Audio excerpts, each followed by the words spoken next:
noches, estamos regresando a nuestro acostumbrado estudio bíblico de media semana.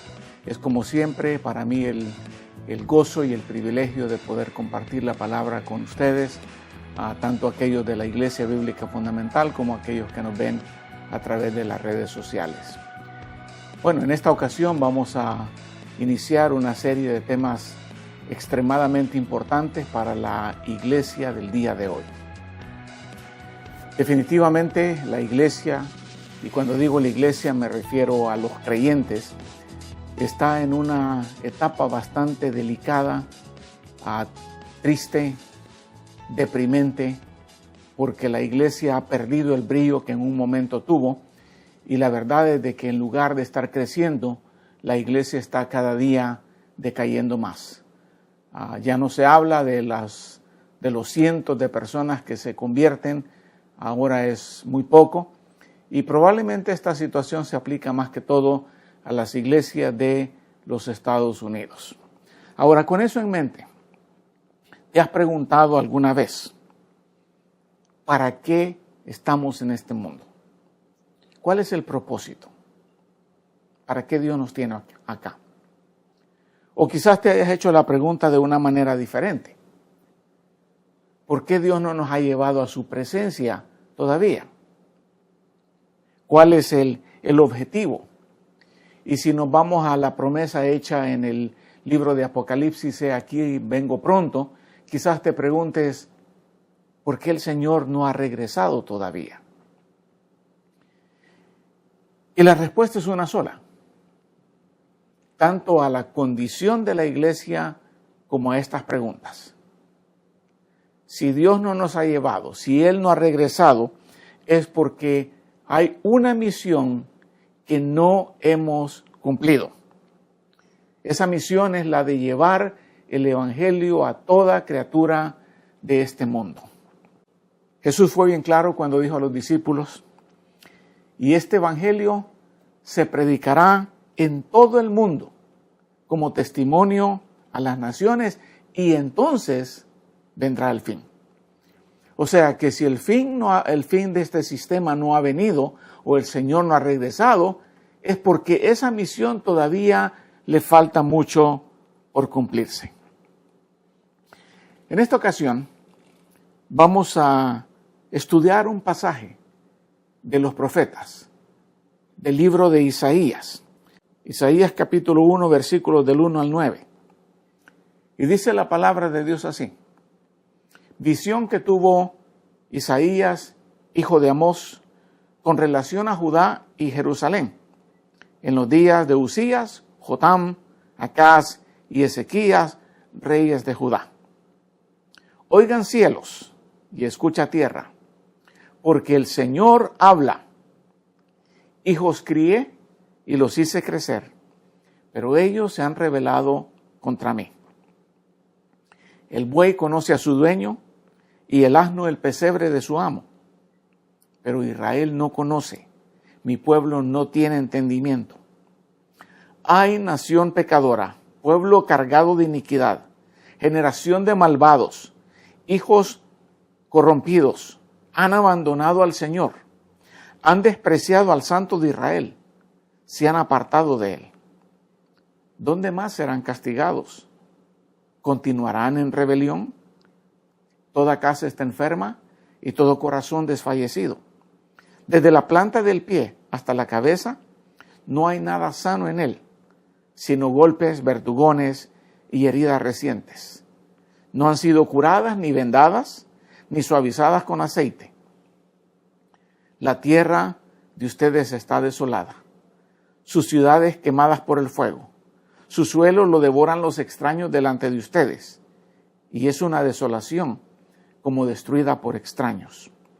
La hija de Sión ha quedado como cobertizo en una viña, como choza en un pepinar, como ciudad sitiada.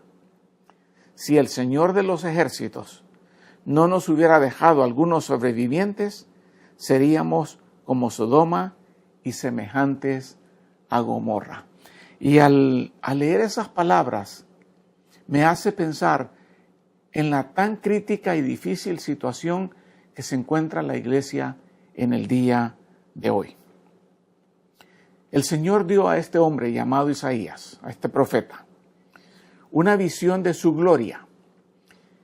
Y en esa visión le hizo entender la pecaminosidad del pueblo y de la humanidad. Y más adelante, en el capítulo 6, cuando le da una visión, el Señor hace la pregunta: ¿a quién enviaré?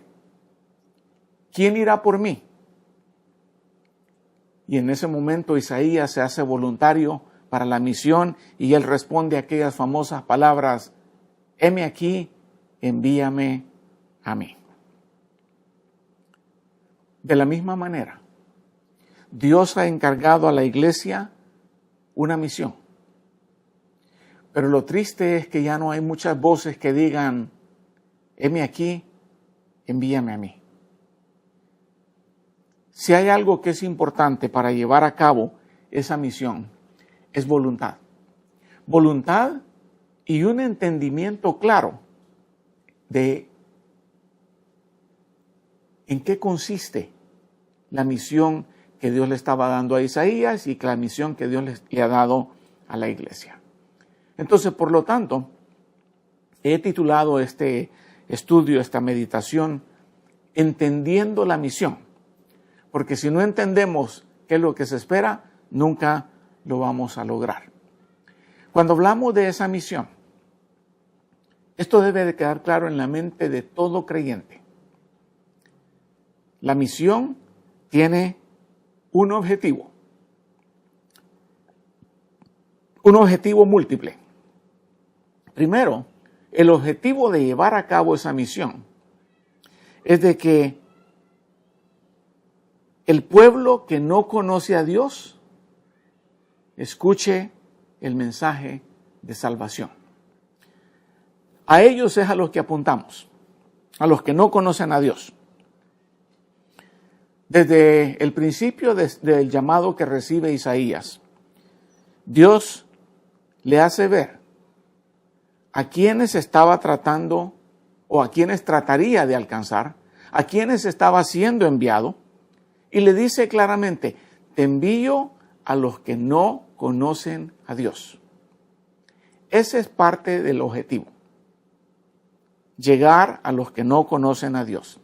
Y en el verso 3, el Señor acaba de decirlo por medio de las palabras diciendo: el buey conoce a su dueño y el asno el pesebre de su mano, pero Israel, el pueblo, no conoce. El pueblo no tiene entendimiento. Ahora nosotros que hemos conocido ya al Señor, sí tenemos ese entendimiento y debemos de quedar claros en esto. Dios no nos ha enviado a alcanzar a aquellos que ya fueron alcanzados. Dios nos está enviando a los que no han sido alcanzados, no a los que ya conocieron a Dios. Porque si vamos a los que ya conocieron a Dios, eso sería como ir a pescar en un acuario, ir a sacar los peces que ya alguien capturó. Pablo, el más grande evangelista de toda la historia, igual que el profeta Isaías, había comprendido cuál era el objetivo de su misión y se aseguró de no sembrar donde ya había sido sembrado. Desafortunadamente, la iglesia de nuestro tiempo, como no está llevando a cabo la misión, muchas veces se dedica a ir a sacar a creyentes de otra iglesia para meterlos en su iglesia, para sacarlos de un acuario y meterlos en otro acuario, pero esa no es la misión. El apóstol Pablo, hablando de eso, dice en Romanos 15, verso 20, que él se esforzó en anunciar el evangelio, no donde Cristo ya era conocido, para no edificar sobre el fundamento de otro. Pablo está diciendo: yo no voy a los que ya conocen a Cristo, voy a los que no conocen, donde no han escuchado todavía el nombre del Señor. Entonces, para llevar a cabo la misión tenemos que entender que el objetivo son aquellos que no conocen a Cristo. Segundo, tenemos que entender que ese objetivo no va a ser fácil de lograr. ¿Por qué? Porque el mismo Isaías dice que esos que vamos a alcanzar son un pueblo rebelde. Dice el verso 2, oigan cielos y escucha tierra, porque el Señor habla. Hijos crié y los hice crecer, pero ellos se han rebelado contra mí. Ahora, el saber esto de antemano, el que vamos a enfrentar o vamos a tratar de alcanzar a personas que son rebeldes, nos prepara al hacernos saber que llevar a cabo la misión no va a ser fácil. Y porque no es fácil, muchos cristianos han preferido dejar de hacerla. Pero el Señor está diciendo claro acá, vas a alcanzar a un pueblo rebelde. A un pueblo que la mayoría de veces va a rechazar el mensaje que le estás llevando. Pero eso no debería de detenernos. Al contrario, empujarnos más.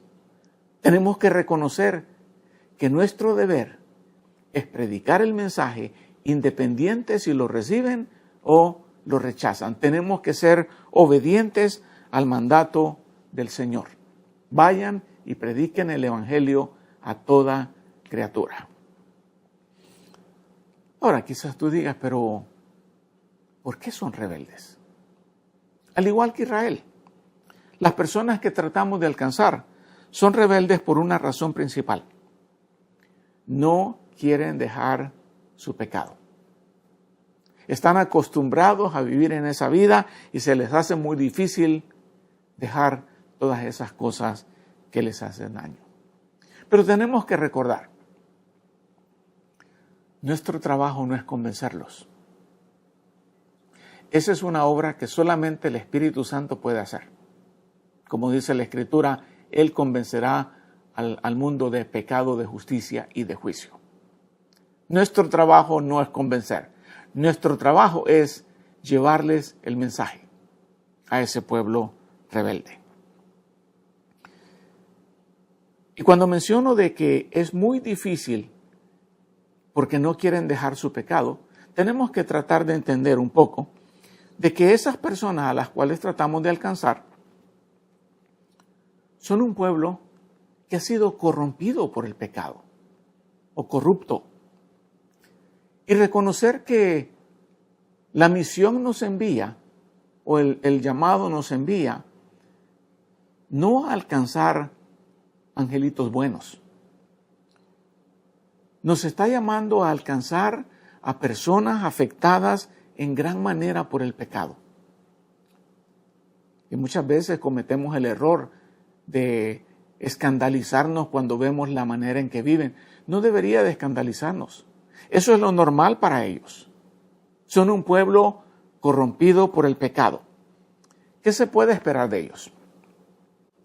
La única razón por la cual tú y yo, como cristianos, ya no hacemos esas cosas, es porque un día fuimos alcanzados con el mensaje de Cristo. Cristo vino a nuestra vida y nos cambió. Esa es la única diferencia.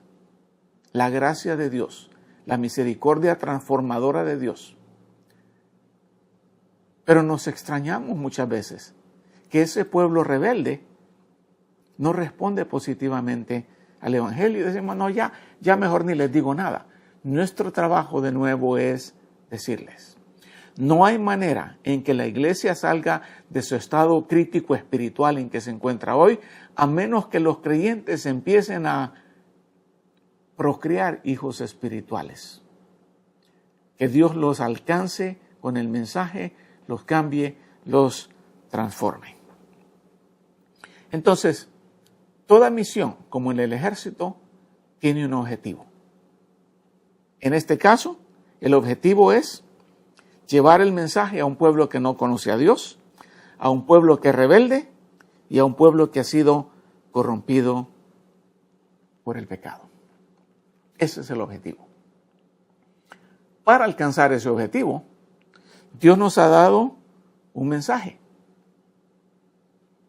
El mensaje de la misión.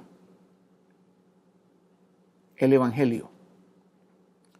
Literalmente, Evangelio quiere decir las buenas noticias, el buen mensaje, las buenas nuevas, dicen algunos. Pero por algo se le llama buenas nuevas. Ese mensaje que el Señor nos está enviando a proclamar es un mensaje bueno. ¿Por qué? Primero, porque es un mensaje de reconciliación. El pueblo está en enemistad con Dios. Y si observas el verso 18 de este capítulo, no lo leí, pero lo puedes ver en la pantalla. Cuando el Señor llama a ese pueblo y le dice, vengan ahora y razonemos. Otra versión dice, vengan y pongámonos a cuenta. Vengan ahora y razonemos, dice el Señor. Aunque sus pecados sean como la grana, rojos, como la nieve serán emblanquecidos. Y aunque sean rojos como el carmesí, como blanca lana quedarán. Observa detenidamente este verso. Este es un llamado a la reconciliación, porque el Evangelio es un mensaje de reconciliación. El Evangelio es el llamado de Dios para, vengan, arreglemos las cosas. Arreglemos esta enemistad que existe entre el pecador y Dios. Terminemos con ella. Y esto es de entender. El hombre sin Cristo es enemigo de Cristo. Es enemigo de Dios. Entonces, el mensaje que debemos llevar, llamado el Evangelio, es un mensaje que trata de restablecer la relación entre el pecador y el Todopoderoso. Para eso, el Señor nos ha hecho a nosotros sus embajadores. Como embajadores, tenemos la tarea de ir a este mundo y decirle a las personas, mi Rey, Dios, quiere restablecer la relación con ustedes. Quiere hacer la paz. El pecado que ustedes cometieron causó esa enemistad, rompió la amistad con Dios y se hicieron enemigos de Él. Pero Dios me está enviando con este mensaje de reconciliación y de paz. ¿Y sabes lo lindo que tiene esto?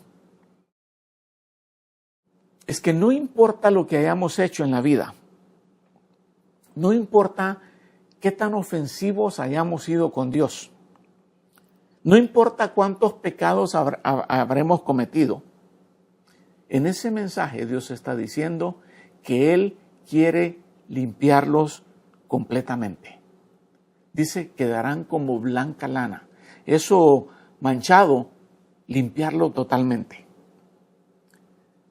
Ese es parte del mensaje. Es bueno porque es mensaje de reconciliación. Pero también es un mensaje de paz. Parte de ese mensaje incluye al príncipe de paz. Porque el Evangelio son las buenas nuevas de que Jesucristo, el príncipe de paz, pagó el precio para restablecer la relación entre el hombre y Dios. El decirle a este mundo, el Padre envió a Jesús para ofrecerle al pecador paz, paz interna, esa paz que sobrepasa todo entendimiento, esa paz que solamente es el resultado de hacer la paz con Dios, de responder al mensaje de reconciliación. Y el mismo Isaías lo dice en el capítulo 9, cuando dice, porque un niño nos ha nacido, un hijo nos ha sido dado, la soberanía reposará sobre sus hombros y se llamará su nombre, admirable, consejero, Dios poderoso, Padre eterno, príncipe de paz. El aumento de su soberanía y de la paz no tendrán fin sobre el trono de David y sobre su reino, para afianzarlo y sostenerlo con el derecho y la justicia, desde entonces y para siempre. El celo del Señor de los ejércitos hará esto. Ese niño del cual está profetizando Isaías, nosotros los creyentes sabemos que se refiere a Jesucristo, el príncipe de paz. Entonces, cuando vamos a ese mundo, vamos ofreciendo reconciliación y paz. Paz por medio de Jesucristo. Por eso dice Pablo en su carta a los Romanos, que habiendo sido justificados por la fe, tenemos paz para con Dios por medio de nuestro Señor Jesucristo. La mayoría de personas en este mundo andan en busca de paz. Tú tienes la respuesta. Llévaselas. Llévales ese mensaje de reconciliación y de paz. El Evangelio, en gran manera, es la respuesta a las necesidades espirituales del hombre. Es la respuesta a una de las necesidades más grandes de la humanidad. Paz del alma. Paz de corazón. El mismo Isaías lo dice. No hay paz para los malvados, dice el Señor. No hay paz para los impíos, dice mi Dios. O sea, Dios le hizo ver a Isaías, mira, este pueblo está perdido y necesita paz, pero no tengo a quién enviar para que le lleve el mensaje de paz. Y ese mensaje es el que Isaías respondió diciendo, yo lo voy a hacer. Y yo me pregunto si tú tienes la misma disposición. Porque si la iglesia está como está, es porque no muchos tienen la disposición de Isaías de decir, aquí estoy yo. Envíame a mí a hacerlo, a predicarlo. Este mensaje de la misión es un mensaje de reconciliación, mensaje de paz, pero también es un llamado a venir a la luz de Cristo. En el capítulo 2 de Isaías, en el verso 5, el llamado es, casa de Jacobo, Israel, vengan y caminemos a la luz del Señor. El pueblo se encontraba en pecado, en rebeldía. La Biblia dice que el pecado trae tinieblas a la mente y al corazón del hombre. Lo que menos tenían era paz, eran impíos. Por eso es que Pablo en una de las cartas a los Efesios describe al pecador diciendo que está en tinieblas. Y lo dice de esta manera en Efesios capítulo 4. Tienen entenebrecido el entendimiento. Entenebrecido quiere decir en profunda oscuridad. Están excluidos de la vida de Dios, alejados de Dios, por causa de la ignorancia que hay en ellos, por la dureza de su corazón. Tratamos con gente dura. Nosotros no hacemos la obra, la hace el Espíritu. Nosotros solamente llevamos el mensaje. Y es necesario que la gente escuche el mensaje para poder creer. ¿Cómo creerán, dice el mismo Pablo, en aquel del cual no han oído? Entonces presenta Pablo a los pecadores como personas en tinieblas. Pero al mismo tiempo, aquellos que ya aceptaron el Evangelio, que ya recibieron el Evangelio y respondieron positivamente, los describe como llenos de luz. La luz de Cristo alumbró sobre ellos. Dice en 2 Corintios 4:6. Pues Dios que dijo, de las tinieblas resplandecerá la luz, es el que ha resplandecido en nuestros corazones, para iluminación del conocimiento de la gloria de Dios en el rostro de Cristo. Y yo sé que tú lo experimentaste. Cuando le entregaste tu vida a Cristo fue como de la noche a la mañana, de las tinieblas a la luz. Como que te encendieron el foco y de repente empezaste a ver todo con claridad. La luz de Cristo vino a tu vida. Allá afuera hay un mundo en tinieblas. Tú tienes la luz. ¿Por qué no se las llevas? ¿Por qué no cumples con la misión? Esa misión es un llamado a las personas a venir a la luz. Pero también es una proclamación de Cristo. En el capítulo 7 a Isaías se le dice, verso 14, por tanto, el Señor mismo les dará esta señal. Una virgen concebirá y dará a luz un hijo y le pondrá por nombre Emmanuel. Ahora, si tú has leído el Nuevo Testamento, te preguntaría, ¿a quién se está refiriendo? ¿De quién dice este es Emmanuel, el Nuevo Testamento? ¿No es de Cristo?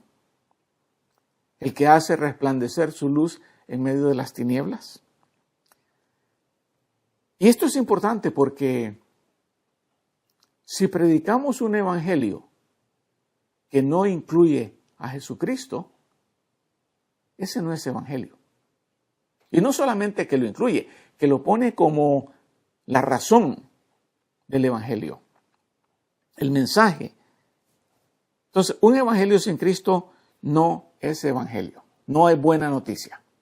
La buena noticia es que Cristo ya ha pagado nuestra deuda en la cruz, que Jesucristo tomó nuestro lugar y murió en lugar de nosotros. Nos sacó de las tinieblas a su luz admirable. Entonces, cuando digo que el mensaje de la misión incluye proclamar a Jesucristo, tenemos que tener bien en claro que el evangelio no consiste en invitarlos a la iglesia. La predicación del evangelio no consiste en invitarlos a una religión, porque ni la iglesia salva, ni la religión salva. Consiste en invitarlos a venir a Jesucristo, a entregarle su vida a Él. Un mensaje que proclama al autor y consumador de la fe, al único y verdadero Salvador, Jesucristo. Entonces, vemos que Isaías nos habla, primero, del objetivo de la misión. Segundo, del mensaje de la misión. Y tercero, nos habla del propósito de la misión, que es un poquito diferente. El objetivo es a esto le apuntamos, el propósito es le apuntamos a esto para que esto suceda. ¿Cuál es el propósito de la misión que se nos ha encomendado? Que esas personas a las cuales vamos a alcanzar, primero que todo, sean salvados del infierno. Podría haber dicho que se salven del infierno, pero eso suena como que eso es por esfuerzo propio. Si son salvados es de que alguien más los está salvando. Entonces, el propósito, parte es que sean salvados del infierno. ¿Por qué? Porque sin Cristo, el hombre está destinado al infierno, a la condenación eterna. Y el propósito de nuestra misión es anunciarles que hay salvación disponible, que Dios les está dando otra oportunidad, como te la dio a ti y me la dio a mí. Que Dios está siendo paciente y dándoles chance. La pregunta que hicimos al principio, ¿por qué el Señor no ha regresado? Porque hay una misión que cumplir, dijimos. Mientras esa misión no se cumpla, el Señor no regresa. Pero Pedro lo pone de una manera bien clara. Cuando dice, 2 de Pedro 3:9, no es que el Señor se esté tardando en cumplir su promesa de regresar. Algunos la entienden como tardanza, pero lo que pasa es que Dios está siendo paciente para con ustedes, no queriendo que nadie perezca, sino que todos procedan al arrepentimiento. Si Dios no ha regresado, Jesús no ha regresado, es porque todavía hay almas que necesitan ser salvadas, arrepentirse y venir al Señor. Parte de ese propósito, no solo de que sean salvados del infierno,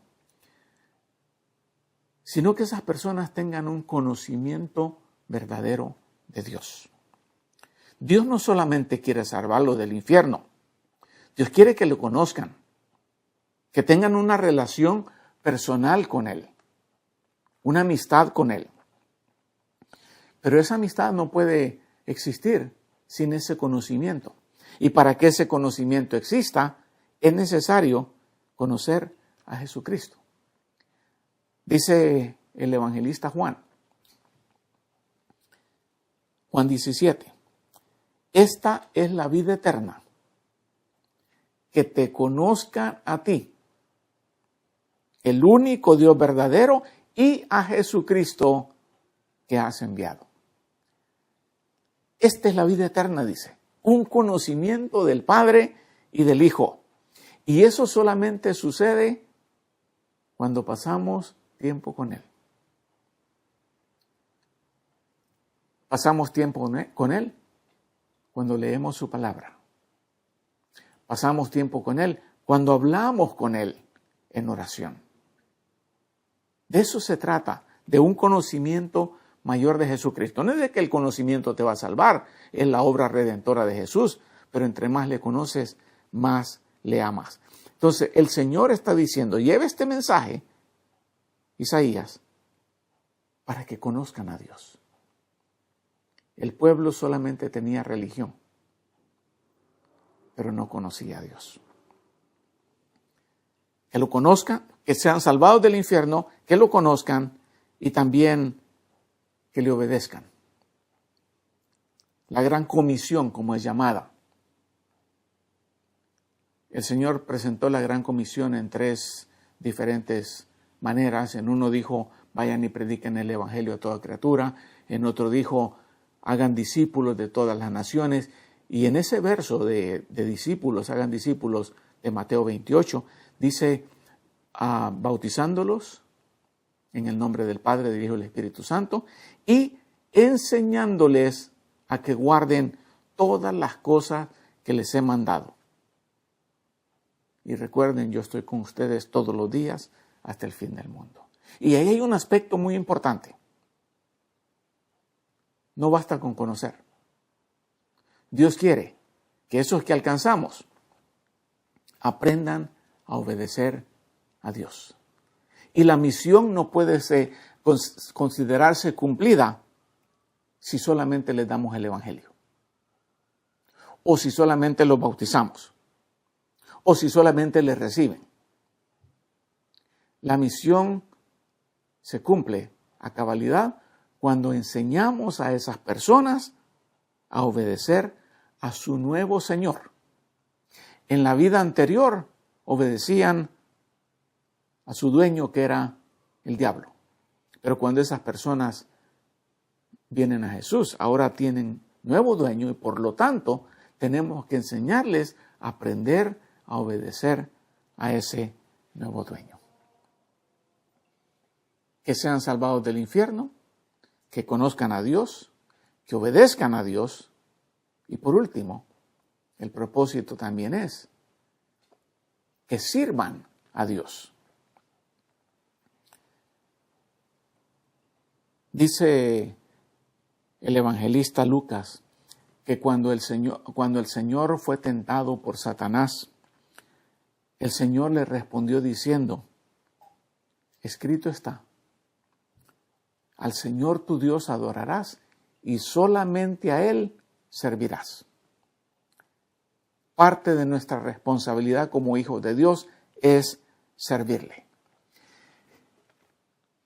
Deberíamos de dar un testimonio tan claro de que Dios nos ha cambiado porque ahora le servimos a Él.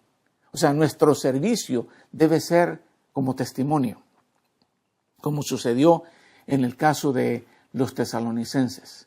tenían una fama de haberse convertido totalmente al Señor y que ahora les servían a Él. Y cuando Pablo les escribe, les dice en 1 Tesalonicenses capítulo 1, verso 9, dice, pues ellos mismos cuentan acerca de nosotros, de la acogida que tuvimos por parte de ustedes y de cómo ustedes se convirtieron de los ídolos a Dios para servir al Dios vivo y verdadero. Ese era el testimonio que la iglesia de Tesalónica tenía. Dejaron de servir a los dioses falsos y ahora servían con dedicación a su nuevo dueño. La Biblia nos describe a nosotros como siervos, como esclavos del Señor. Pero nadie discute que el trabajo o la responsabilidad de todo siervo es servir a su amo. Entonces tenemos que enseñar a esas personas a servir. Y aquí hay una aplicación directa para aquellos que decimos que le conocemos. Y la pregunta es, si le conoces, ¿le estás sirviendo? Porque para eso te compró. Si no, ¿cómo le llamas Señor? Si no le sirves. El ejemplo de nuestro Señor Jesucristo fue un ejemplo de servicio. Dice Marcos, Él no vino para ser servido. Él vino para servir y dar su vida en rescate por muchos. Nos dio el ejemplo de servicio. Entonces, esas personas que les llevamos el Evangelio, que se convierten, los bautizamos, les enseñamos a obedecer, les enseñamos a servir.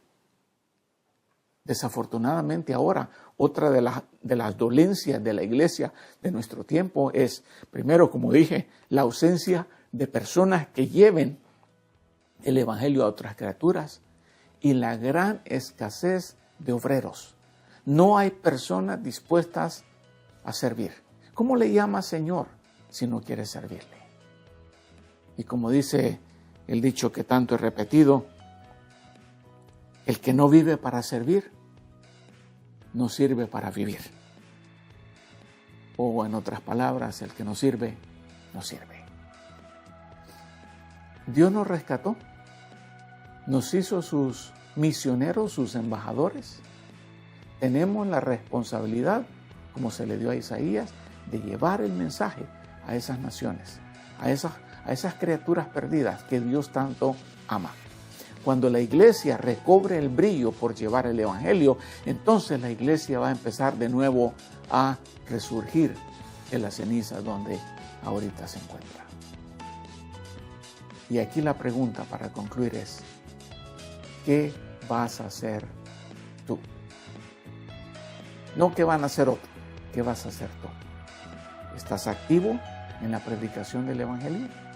¿Cuándo fue la última vez que compartiste el Evangelio? ¿Has perdido el interés? ¿Ya no tienes la compasión por los perdidos? ¿Te da vergüenza hablar de tu Señor? Cuando lo empieces a hacer, cuando yo lo empiece a hacer, cuando otros lo empiecen a hacer, entonces la iglesia va a empezar a revivir. Esa es la misión.